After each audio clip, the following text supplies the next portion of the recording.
Hi everyone, it's that time of year again. We're at SubCon 2026 and the whole Trill team will be here, but right now I'm waiting for my good buddy Alan to get the coffee in, and we're waiting for Russell to turn up and materialise in our midst, and then we'll give you a little mooch around the show you what you're missing. So, hello everybody, we are at SubCon 2026. Hello. You've got the normal gang, so it's John, Russell, hello, and Alan. Hello. And we are, because, you know, VIPs. Well, you trying to get there, are you, John? We blagged our way in. So, these ropes are not actually that secure. Turns out you can unhook them. So we've crept in and availed ourselves of a free coffee and a pan au chocolat, because we're posh. What we should do, should we let them into a little secret? What's that? Phoebe, do you want to say hello? Hi. Say hi. Hello. It's Phoebe that kindly got us in, okay? It's fine, all right? The secret. She lifted the rope for us. We're doing a vlog, aren't you? You can probably do much better than we can. So we're going to go for a wander around the show. I'll just show you what's here. And Phoebe did the whole thing. Yeah. All down to Phoebe. All me.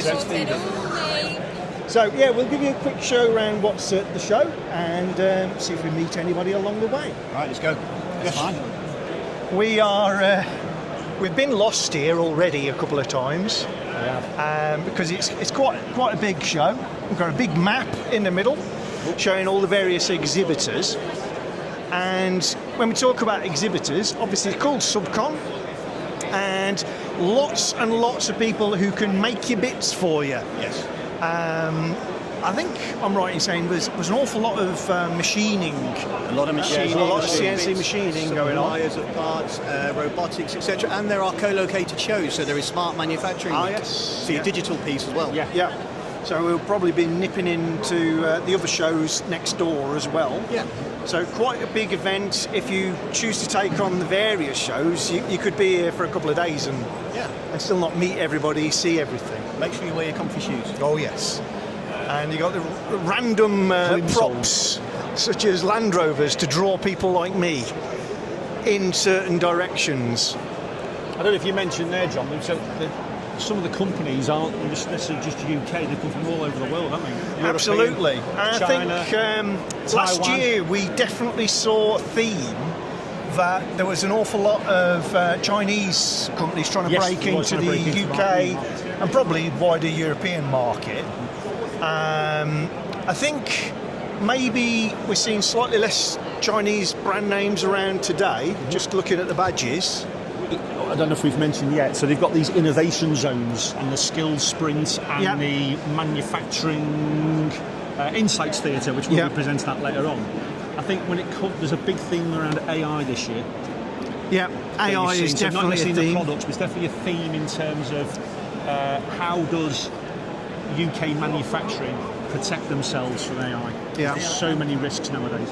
And cybersecurity, there's a whole theatre stream. Exactly. Yeah. I think me and Al sat in on a session earlier today that was very much about the risks involved in AI and how to protect yourself as a business from those risks and the governance that we need to all apply. So lots of good learning to do at the show, as well as wandering around looking at products. And lots of freebies.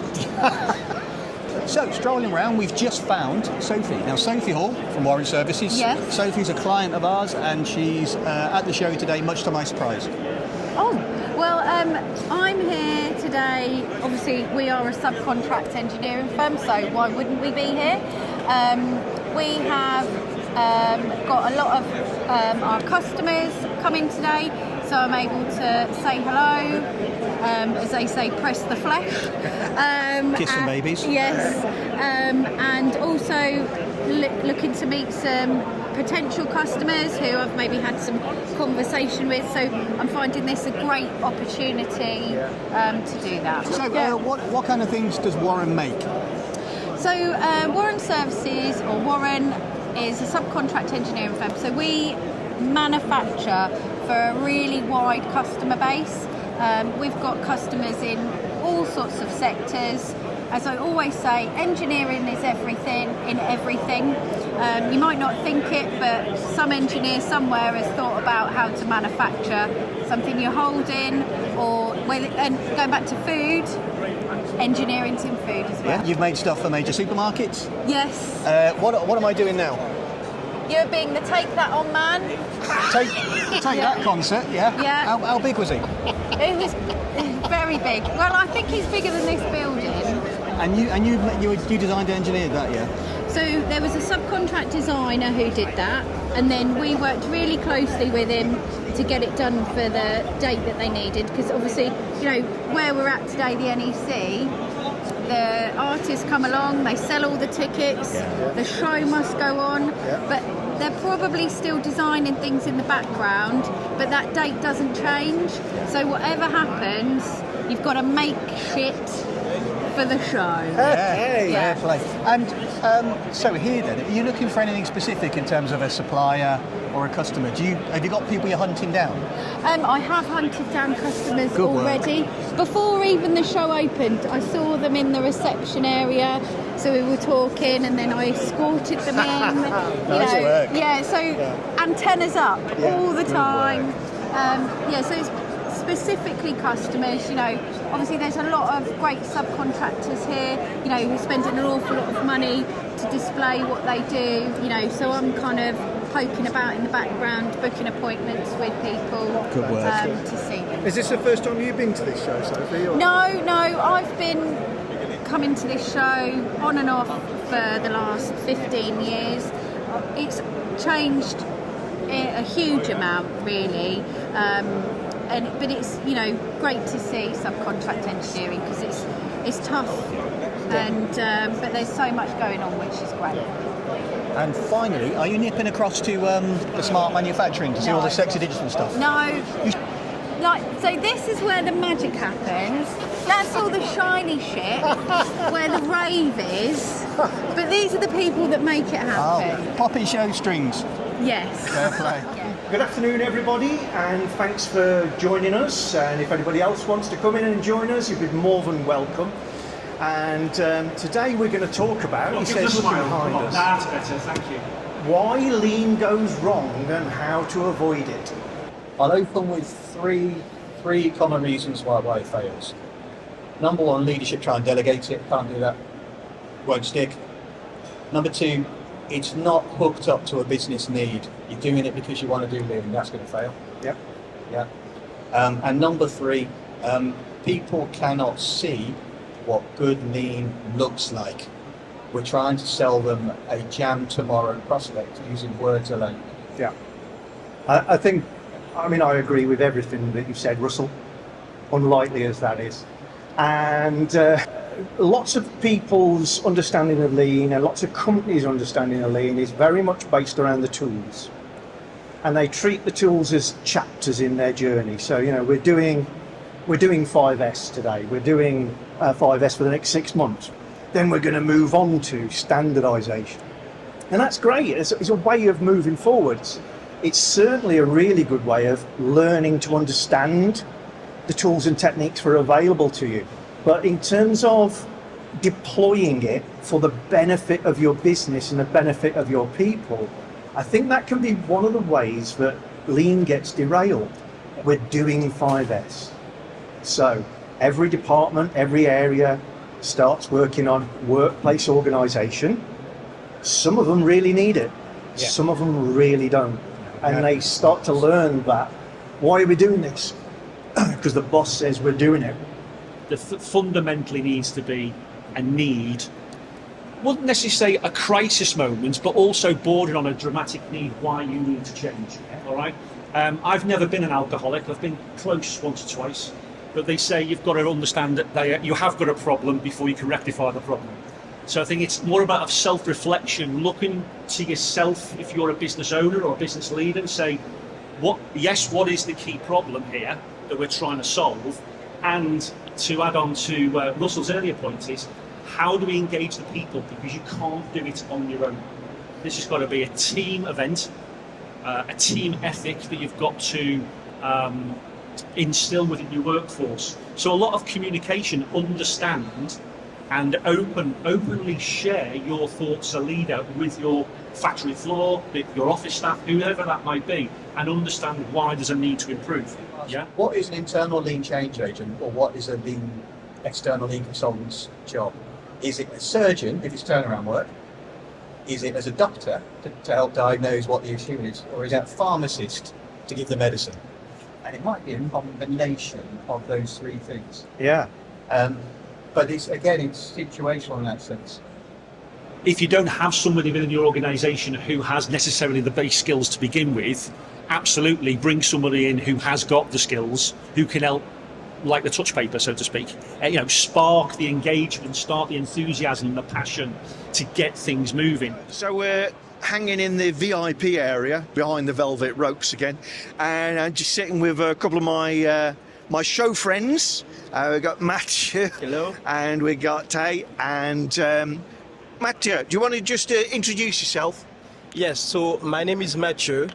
So I'm working with the Tailored Growth that I've founded.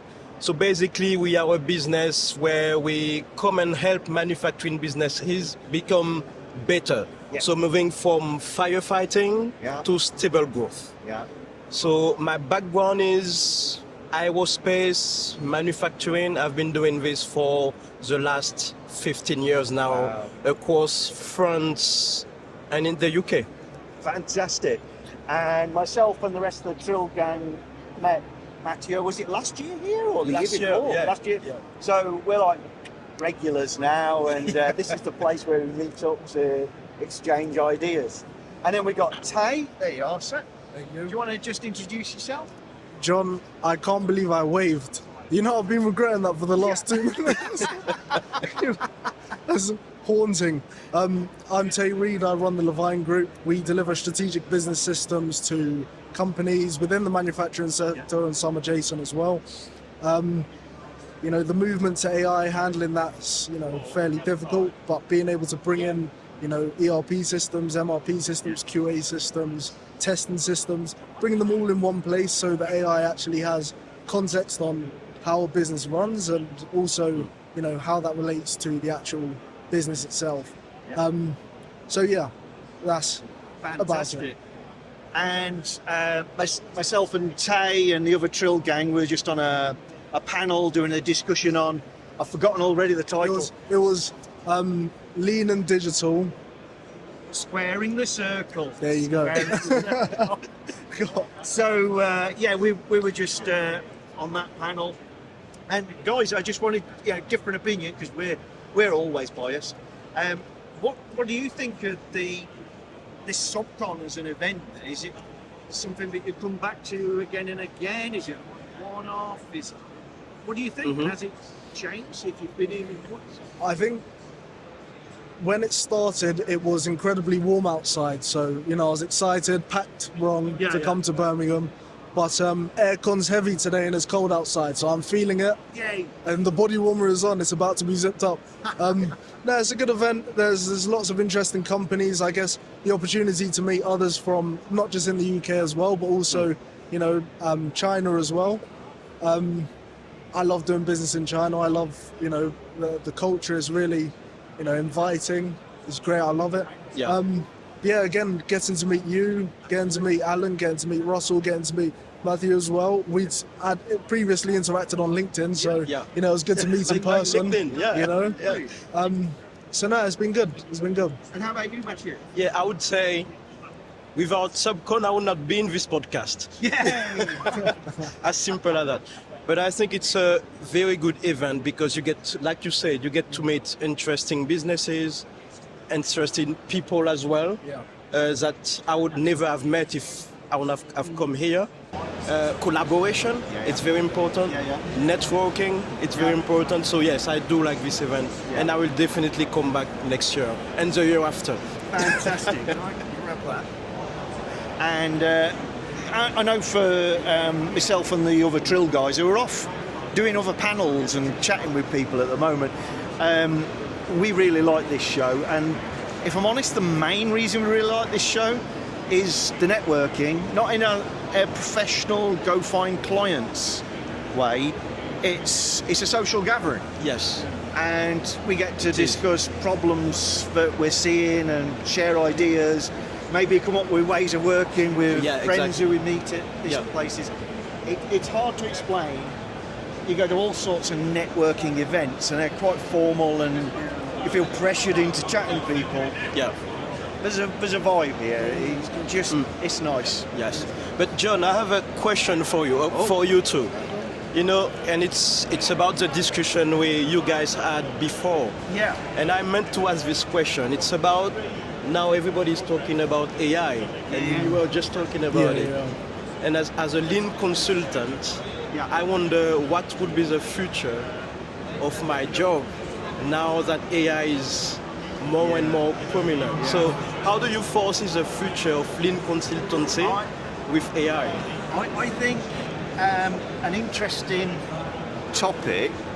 I know that some of my clients are talking about we can just use AI to do the line balance for our factory. We can use AI to write the standard ops for our factory.